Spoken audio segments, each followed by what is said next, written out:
Hey folks, Arnold Johnson here. I can't seem to wrap my head around or get comfortable with saying Arnold Johnson. It's Arnar Jonsson. Arnar Jonsson, Arnold Johnson. Whatever. Arnold Johnson is easier for everybody. All right, let's just land on that. Arnold Johnson.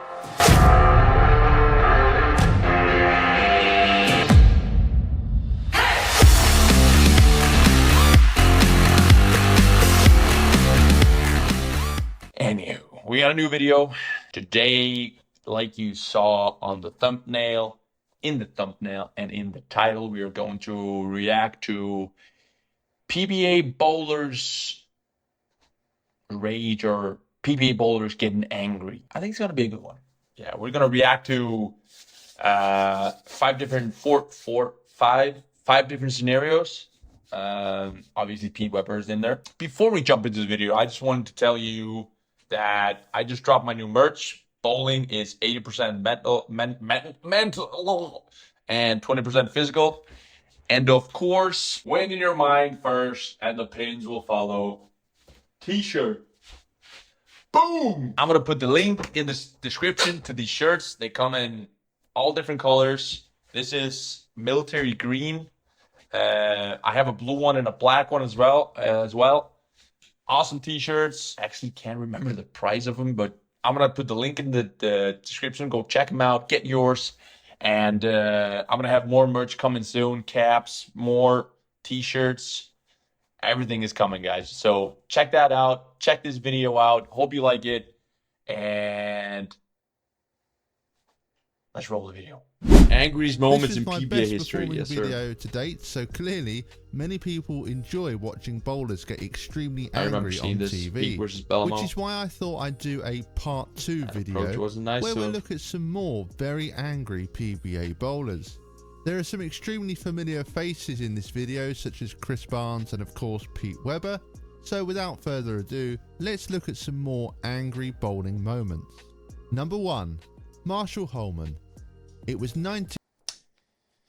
Before we get into this video here, guys, I just want to say that I obviously have an insane resilience to being angry on the lanes. I never get angry on the lanes.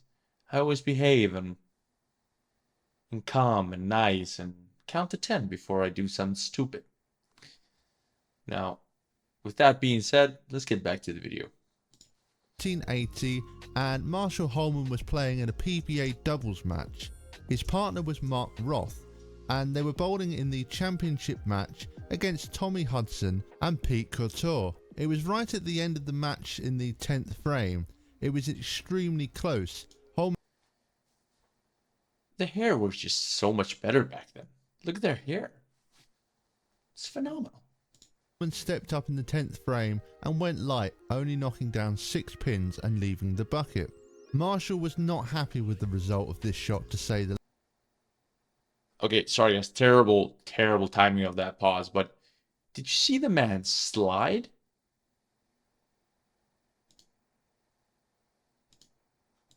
And went light, look at how far he slides. 6 pins and leaving the bucket. Marshall was not happy with the result of this shot, to say the least, and kicked the foul light. As you can see, he kicked it pretty hard, and it caused quite a bit of damage to the foul light.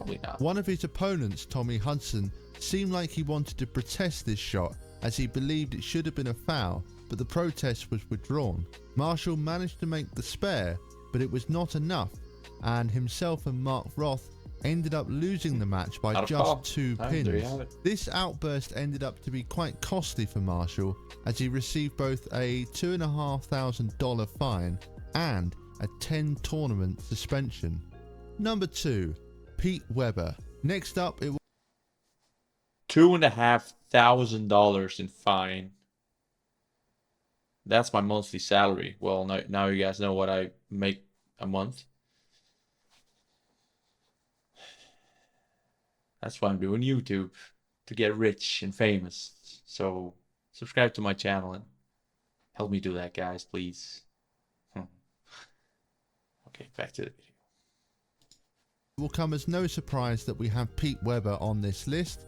This outburst took place during the semi-final match of the 2015 USBC Two Masters. tickets to the gun there's show. quite a few things that were happening before this match. I think this is the one where Belmo gets a couple of Brooklyns, and you don't want to get those hits against Weber. That set things up to be a very fiery encounter.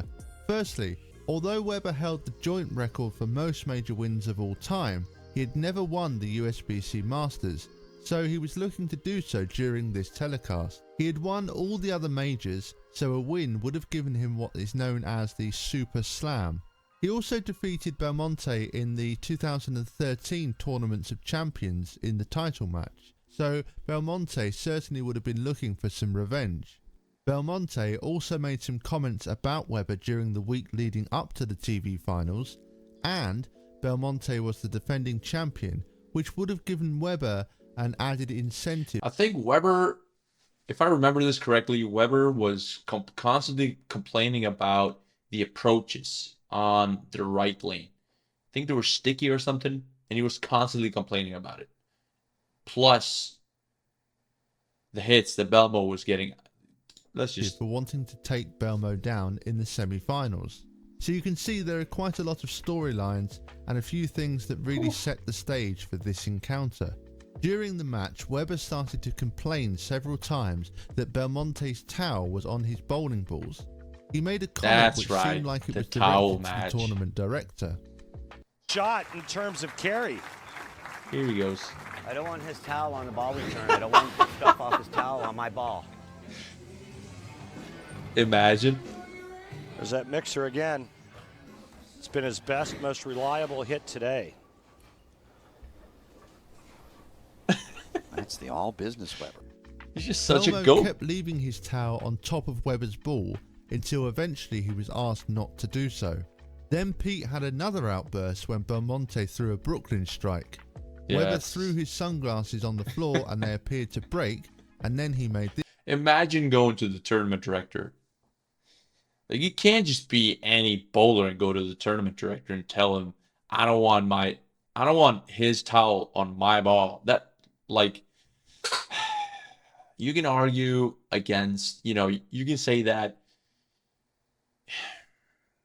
if I put my towel on your ball and the towel covers the track lines, you can argue and say that my towel is absorbing the oil of your ball, obviously. And yeah, fine. I mean, I get it, but that's okay. Back to the video, but that's this comment. What I'm going to lose to is Brooklyn's. Well, you heard Pete say it himself. Belmonte's got a 4-bagger, 2 of those. What I'm going to lose to is Brooklyn's. Finally, in the ninth frame, Weber got this great break and said the following to Belmonte. 7-pin! Yeah, that's right, baby. Come on, don't miss. You wanted it, you got it. This was a reference to the comments Belmonte had made before Don't the miss, live show. you wanted it, Belmo you threw a got strike it. in the 9th and 2 strikes in the 10th to force Weber to get 3 strikes in the 10th to tie the match. Weber was unable to strike and Belmo won this match and advanced to the championship match where he was victorious and captured back-to-back USBC Masters wins. Number 3. Wait. Did you guys see that? Look at the woman behind Belmo on his right. Back-to-back USBC Masters wins. Number 3. Brad Angelo and Chris.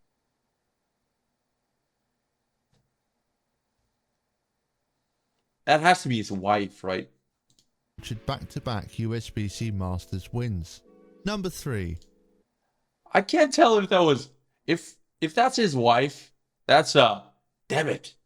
But I can't tell if that's his wife or a Belmo fan. Victorious and captured back-to-back USBC Masters wins. Number 3. Brad Angelo and Chris. It has to be his wife. Like, damn it. Anybody who knows, comment down below the right answer. I'm pretty sure it's his wife. Like, damn it. If anybody knows and knows that answer, comment down below. I would like to know. Barnes. This next outburst came during an extremely interesting match featuring Chris Barnes and Brad I don't think I've Angelo. seen this. It was during the 2010 Marathon Open, and it wasn't long before things got quite Brad heated. Angelo. About halfway Legend. through the match, Angelo Legend. missed the pocket and threw a Brooklyn strike. Angelo then threw his hands up, almost in mock celebration. Now you could see from Barnes' face that he was not amused, and this was something Randy actually picked up on straight away from the commentary box. Baby. Yeah, and you know what? You're bowling a guy like Chris Barnes, man. You throw a Brooklyn at him and then you raise your arms. You know, all that does is like, it's like throwing gasoline on a fire. All you're going to do is really irritate You're Chris so Barnes. sensitive, man. Come on, you really think that irritates Barnes? Oh, trust me. All right. A frame later, haven't bowled in Barnes Swedish was League, doing I'll tell you a that. mid-game chat with Rob and Randy, and he made a comment about That's another topic that we have to cover. Like,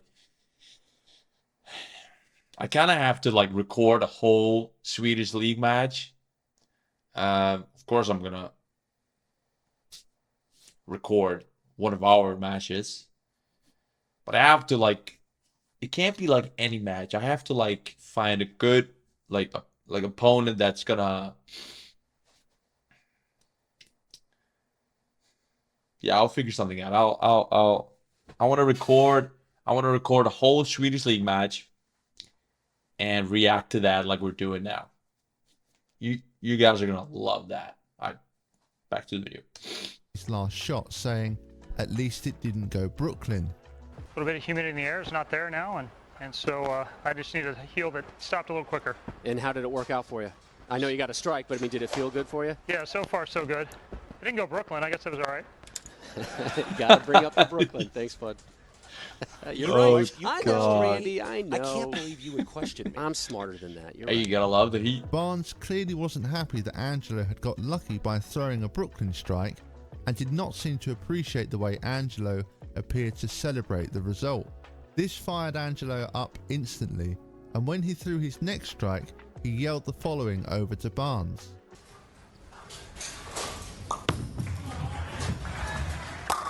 Three strikes in a row for Angelo. That wasn't a Brooklyn shot there. Now. I mean, He then made the same there's not a lot of matches out there that have like, you know, this kind of heat in them. Like both, like I love the matches that have, you know, when they're talking smack to each other, back and forth, like celebrating off of Brooklyn. Like, I know it's an asshole move, but come on, you know, it's TV. It has to be entertaining. Like, right? comment when he threw another strike.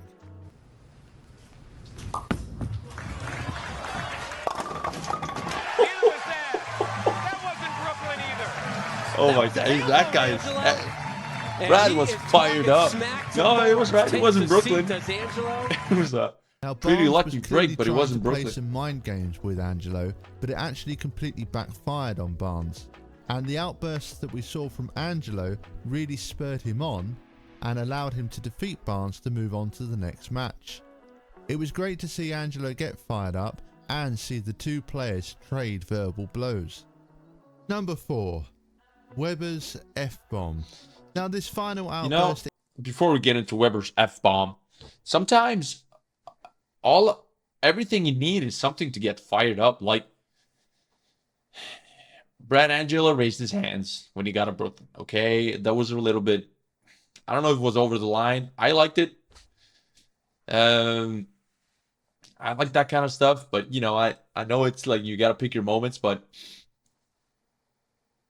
after Chris like gave him the shot back at him during that mid-game interview, that was everything Brad Angelo needed to get fired up, and as you saw, he eventually won the match. So I don't know. It isn't so much an angry moment, but it's still hilarious, and I just had to include it in this video.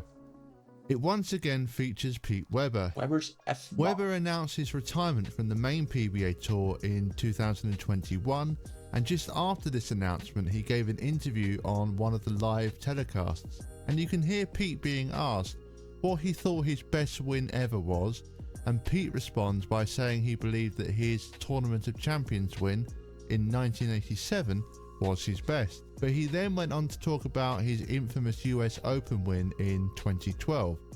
Just listen to what Pete says next, as it's an absolute classic. What was your biggest, your best, your funnest win ever? You know, probably the best win I ever had was winning the Tournament of Champions in '87, because that's something that my family never won. But winning my 5th U.S. Open by a pin, throwing a strike to win.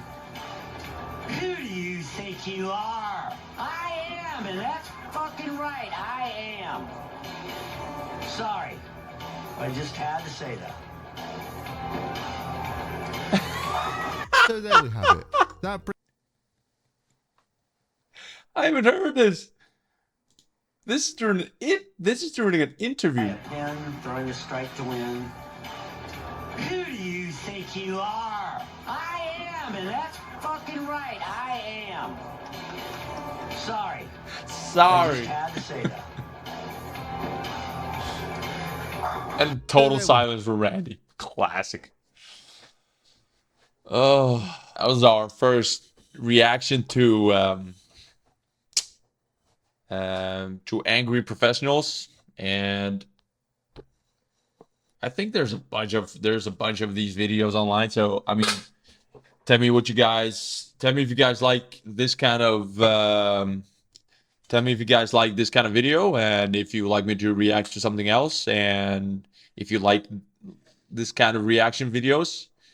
I really thought there were going to be more in this video, but you know, we got some good ones. So it's, you know, it's like I said before, it's always fun when there's a little bit of heat in the matches. I don't like when bowlers just, you know, they're competing against each other, but bowling's a gentleman's sport, and bowling's a gentleman's sport, and you know, it's supposed to be. We're supposed to be friends. We're supposed to be just, you know, I'm bowling on this lane and you're bowling on that lane, and we don't say anything to each other. Come on. We need a little bit of heat, don't we? A little bit of showmanship. Like, who doesn't love, you know, the old clips of Pete Weber? Like this in this Japan Cup. Like, look at him walking it out, you know, against Walter Ray. After this announcement, he gave an interview on one of the live telecasts. And Such you can a hear classic. Pete being asked We need more of that. Best win ever I understand was, that people have like different personalities, and you know, some people just don't show emotion, but was his best. But he then went on to I feel like we need more of his it. Infamous US Open win in 2012. Just listen to what Pete says next, as it's an absolute classic. What was your Oh, the crotch job, man. It's yeah, well, like I was saying, guys, I really like these reaction videos. Obviously, we're not only gonna be doing this, but like I said in the first video, I really just want to do whatever we feel like we want to do, and I wanted to throw one of these out pretty early so that I can get your reactions on it, and how, and you know, just see what you guys think of these kind of videos. And if you guys like these kind of videos, I will definitely be doing more. Not only reacting to angry bowlers, but maybe different styles, and you know, different bowling techniques, and a lot of, you know, somewhere in that direction, obviously. But anyways, guys, that was this second video of the YouTube channel. I'm still getting comfortable in front of the camera. Anyways, guys, thanks for watching the video. Subscribe to the channel, like the video. That would blow it up. Liking the video will push it out further so that more people see it. And that's everything we want, right? Comment down below your thoughts on the video, and I'll see you in the next one.